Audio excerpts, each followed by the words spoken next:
My name is Ava, and with the slightest change in climate, my rural home becomes infested with insects every year. I put my heart and soul into pest control.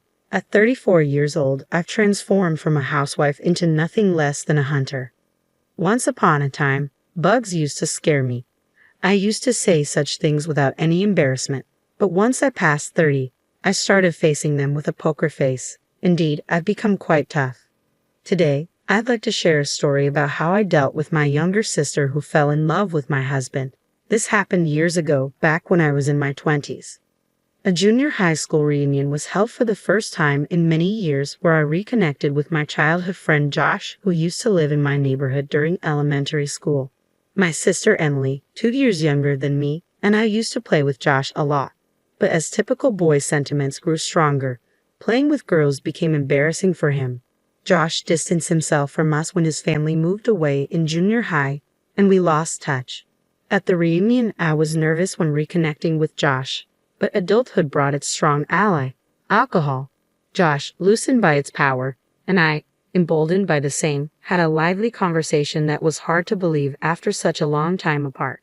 We continued to party together, and by the end of the night, Josh confessed, "I used to like you when we were kids, and it seems like I can still like you as an adult." With this light-hearted exchange, our relationship began. Later, when sober, Josh joked, "Man, I said too much. Am I embarrassing? Who the hell do I think I am?" I couldn't help but laugh at his embarrassment. Everything fell into place, and we decided to get married. We visited each other's homes and completed the formalities for cohabitation and marriage planned for 6 months later. However, a problem arose at my house when Josh came to meet my family over a meal. As my sister returned home from work with a deflated voice, her surprise at seeing Josh turned quickly into a happy expression. "Wow, Josh, why are you here?" Embarrassed, Josh glanced at me and then explained, "Actually, we've been dating for about half a year now, and we've decided to get married. I came here today to inform our parents." I thought I should explain to my family, so I told my sister the circumstances. Her face turned visibly grim. "I see. I'm tired, so I'm going to bed. Good night," she said abruptly, retreating to her room and slamming the door shut. Wow, that was unpleasant," I said to Josh, worried that I had made him uncomfortable. But he reassured me with a smile. "I'm not bothered by it." Wanting to clear things up for my sister's sake, I added, "She's not usually like that. Maybe she's just not happy about us living together." Even our parents didn't show any problems, so I couldn't understand my sister's strong reaction. Still puzzled, I debated whether to ask her directly, but as I headed to the bath, I ran into her in the hallway. I started, unsure how to begin, as she fixed me with a devilish glare. "I can't believe you're marrying Josh. I've always loved him too. I'll never forgive you for this." With the rage of a demon, she stumped away, leaving me staring at her unexpected confession. Seriously, she was in love with Josh. I muttered to myself, feeling like the plot was straight out of a daytime drama, holding my head in disbelief. After a night of restless tossing and turning, I finally found clarity. Is it really a problem if my sister loves my fiancé? After all, our marriage is already decided. If Josh had loved my sister, it would have been a different story, but that's not the case. More importantly, if she's felt this way since childhood, she should have told him sooner. Realizing it was my sister's failure to express her feelings that caused this turmoil, I decided it was absurd for her to blame me. Though I could sense her growing hostility towards me as her older sister, I chose to let it slide. Despite the gravity of the situation, I opted for an optimistic view and decided to let it go. However, I was torn about whether to tell Josh. On one hand, revealing my sister's feelings might complicate things for Josh, I reasoned. But if I don't tell him, he'll sense the tension whenever he visits without understanding why. Considering Josh's involvement, I ultimately decided honesty was the best policy. I have to tell him, I resolved. When I finally did, Josh listened attentively and reassured me, "Tell me if anything happens. I'll handle it." "True, it's a sister issue," I acknowledged, relieved by Josh's understanding. "If she gets too aggressive, maybe he'll use you as a shield," I joked nervously. "Don't joke like that," Josh chuckled, trying to lighten the mood. With our decision made, neither of us wavered in our commitment to marry.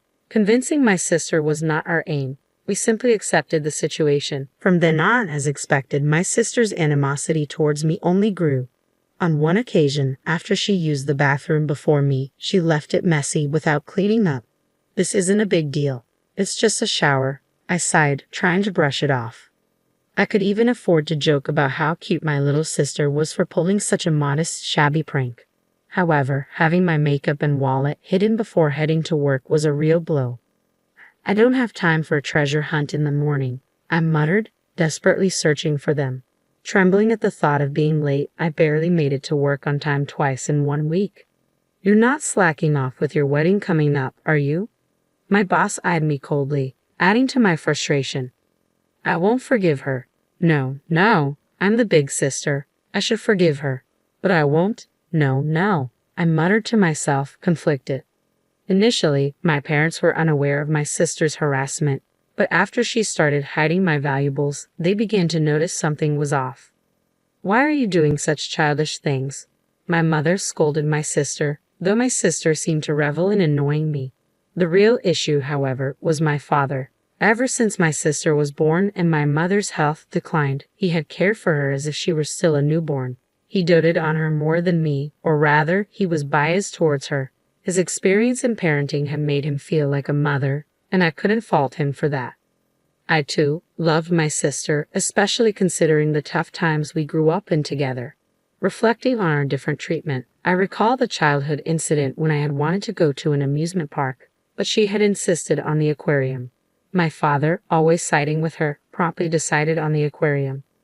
I remembered my mother, always checking if I was okay with his decisions, asking, "Are you sure it's okay not to go to the amusement park?" Honestly, I don't harbor any bitter memories of my father's favoritism towards my sister, but if my mother hadn't balanced things out, I might have felt inferior. Plus, at the time, even my friends remarked about how my sister received more affection. I didn't dwell on it. I simply accepted that there was a bias in love everywhere. Maybe it's just my inherently optimistic personality. I always look for reasons not to feel down. But this time, my father clearly took my sister's side. Apparently, she accused Josh of stealing her boyfriend, which in my father's eyes painted Josh as the villain. I understood his protective stance, imagining the plight of the sister who was left behind while her elder sister was about to get married. In response to my father's thoughts, my mother intervened, saying, "I don't see Josh as the kind of person who would do such a thing," voicing her skepticism. "No, that's not true. Listen to my opinion," I countered, hoping they would consider both sides fairly. My mother, known for not taking our words at face value and judging us fairly, tried to mediate. But my father's protective instincts overruled reason. I can't bear to see my poor sister dumped and even my elder daughter being played with, he insisted adamantly. I won't allow this man to take advantage of my beloved daughters. Wake up. It felt like I was being pushed into a corner, unable to make my voice heard amidst my father's firm convictions. Though he loved us deeply, his favoritism caused a strain this time. The growing opposition to my marriage troubled me deeply. So, I made a decision. I would leave home earlier than planned and live with Josh. Simply put, if the issue stemmed from my sister, distancing myself seemed the best solution. If I'm not at home, I won't be harassed. Problem solved, I reasoned, finding peace in the decision. And indeed, our life together passed peacefully after that. As days went by, my mother softened her stance, acknowledging, "I think your side of the story is probably right. You're an adult now. Do as you like, live freely." Surprisingly, my father remained silent, though dissatisfied. Deep down, he probably thought that even if Josh and I broke up, I would be pitiful, and he couldn't fathom Josh turning to my sister. I suppose my father thought it was the best solution. I felt sorry for Josh, unfairly painted as a villain, but with no word for my troublesome sister. I thought everything had settled. Then came the wedding day. As expected, my sister didn't attend, and my father took the opportunity to suggest, "It's not too late to reconsider your decision to marry. Marriage comes with all sorts of challenges, so be prepared." My mother, always mild-mannered, added, "Needless to say, really?" In the background, my father looked pale. Not everyone might have blessed us from the bottom of their hearts, but under our parents' watchful eyes, we exchanged vows. The next day, the intercom of our home chimed loudly. "What's going on?" Josh and I jumped up, rushing to the monitor. To our surprise, my family was visiting us, Dad, Mom, and even Emily. "What's going on?" I asked, bewildered, as my younger sister glared at me with sharp eyes. I kept quiet, but she continued, I'm pregnant with Josh's child. You have to take responsibility. What does this mean? I blurted out in shock. Fortunately, we don't have a child yet. You can't just force us to break up and marry Josh. Ignoring my protests, she persisted, you should give Josh to her. Confused, my mother intervened, asking, what's going on? Josh, still half asleep, stumbled to the front door behind me. What? My child? He shook his head vehemently. No, it's not like that. We didn't do anything like that. His denial was almost comically emphatic. I know. You should stop this panic. It's suspicious, I added, trying to hold back laughter. How many months pregnant are you? My sister pressed on, undeterred. 2 months. If Josh doesn't take responsibility, this child will be fatherless. Isn't that pitiful, Mom? Startled by my sister's sudden revelation, my mother looked between us, clearly uncertain of how to respond. Josh and I exchanged amused looks, struggling to contain our laughter. Ha ha ha, I chuckled nervously, trying to explain our laughter to our confused parents who couldn't grasp the reason behind it. What are you laughing at? My sister Emily asked, flustered by our sudden outburst. Well, 2 months ago, I started, tears welling up from laughing too hard. We had fun last time, didn't we? Josh interjected, catching my sister off guard with his unexpected question. My parents remained perplexed, their expressions filled with disapproval as they didn't understand Josh's playful intentions. I was probably the only one who caught on to his subtle plan. By the way, Emily, how many abs do I have? Josh continued, throwing another curveball.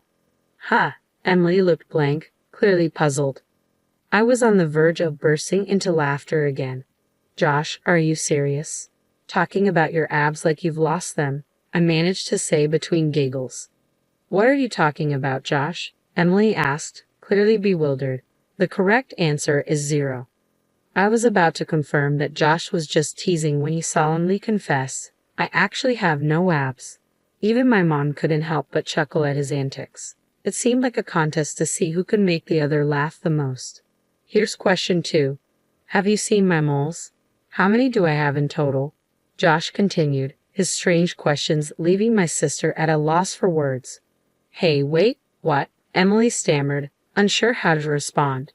Josh persisted with his playful interrogation, leaving my sister flustered. Well, that's to be expected, I thought, seeing Josh's mischievous grin and my sister's confused expression. It was like a game to him, delighting in teasing her and watching her struggle to answer. Despite knowing she could end it by denying everything, Josh seemed to enjoy keeping her on her toes. In fact, even my mother began to suspect something was amiss. Isn't there something odd about their relationship? She murmured quietly, observing the dynamic between my sister and Josh. Of course, I thought, realizing that such banter wouldn't be possible if they were genuinely intimate. Moreover, it would be too embarrassing in front of our parents. The very act of having such a light-hearted conversation was proof that nothing had actually happened between them. Josh was simply enjoying his own way of playfully teasing Emily like a child with a new toy. It was both amusing and slightly unsettling. What a mischievous man he could be. I watched closely, wondering how my sister would react to Josh's playful banter. She pondered the second question, visibly tense. On like 10, she finally answered, nervously guessing. Buzz. Sorry, the correct answer is I don't even know, Josh proclaimed dramatically. Even my father couldn't contain his laughter, doubling over in amusement. At the same time, to cover his amusement, he feigned frustration. Love is enough, Josh. Don't you dare joke around after causing my daughter such distress. My father interjected sternly, preparing to scold Josh. Wait, listen, I interjected, trying to diffuse the tension. You said the pregnancy was 2 months along, right? Considering the conception period, there's no way the child could be Josh's. What do you mean? My mother asked, intrigued by my point. Can I say it? I glanced at Josh, who reluctantly nodded with a deeply embarrassed expression. Wait, hold on. Can I say it? Can you? Josh stammered nervously. Oh yeah, I'll do it, I replied, despite the awkwardness. Josh puffed out his chest bravely. Mom and Dad. The truth is, during that time, I was stung by a bee in a very sensitive area. At this revelation, everyone, even my sister, burst out laughing uncontrollably. That's enough of the lies, Josh. There's no way you were stunned there, my father exclaimed, torn between anger and amusement, while my mother laughed uproariously, clapping her hands. No, well, it's embarrassing, but it's true, Josh insisted, his face and ears turning bright red rapidly. It was hot, so I thought I'd cool off. Taking advantage of the fact that I couldn't be seen from outside, I opened the window and was relaxing in the nude when a bee flew in and stung me. I struggled to contain my laughter, trying to respect Josh's embarrassment in front of my family, but it was too hilarious not to join in. There's no way a man could be that embarrassing, my father chuckled, shaking his head. Well, that embarrassingly embarrassing man is right here, Josh retorted loudly, trying to defend himself. That still doesn't prove that the child in my belly isn't from Josh's seed, my sister interjected, regaining her stance and joining the conversation with renewed vigor. Emily, think about it, I reasoned. Josh got stung in a very important place. Dad, imagine if that happened to you as a man. You'd understand the pain of having such a vital area harmed. My sister fell silent, considering my serious tone. Meanwhile, my father, who seemed to have visualized the situation based on Josh's explanation, quietly clutched his groin and looked down thoughtfully.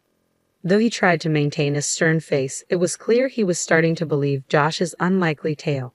It's a really delicate area for men, so it was tough. I even thought about calling an ambulance, Josh concluded, his embarrassment evident despite his attempt at humor. I couldn't help but respond to Josh's story with embarrassment. I had a fever, it was tough, and doing the deed in that state would be way too kinky. You can even check with the hospital that took care of me if you want, Josh explained in an almost inaudible voice. To my surprise, my mother burst into laughter. Josh, didn't you used to have a habit of taking off your swimsuit when you played in a kiddie pool? She teased, approaching him with playful curiosity. Why don't you show me where you were stung? Josh tried to dodge my mother's playful inquiry, covering not his private area, but his irrelevant chest. From what I saw, my mother seemed to fully trust him now, which gave me a sense of relief, although Josh didn't seem to share the same feeling. Well, I sympathize as a man. I don't think anyone would lie about such an embarrassing thing. There's no need to check with the hospital, my father chimed in, his expression unusually kind towards Josh, as if respecting his dignity.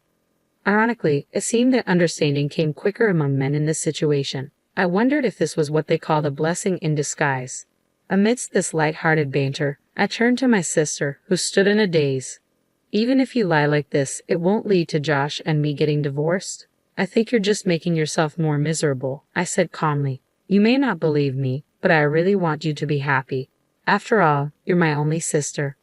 My sister's eyes widened in anger. Shut up, shut up, shut up. I don't like Josh anymore.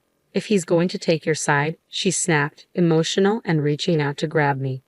I don't care if you don't like me. I love Ava, and that's all that matters, Josh firmly asserted, brushing off my sister's hand. I consider Emily a precious childhood friend and now my sister-in-law. I never have and never will see her as anything more. If you keep repeating these lies, I'll defend Ava with all my strength.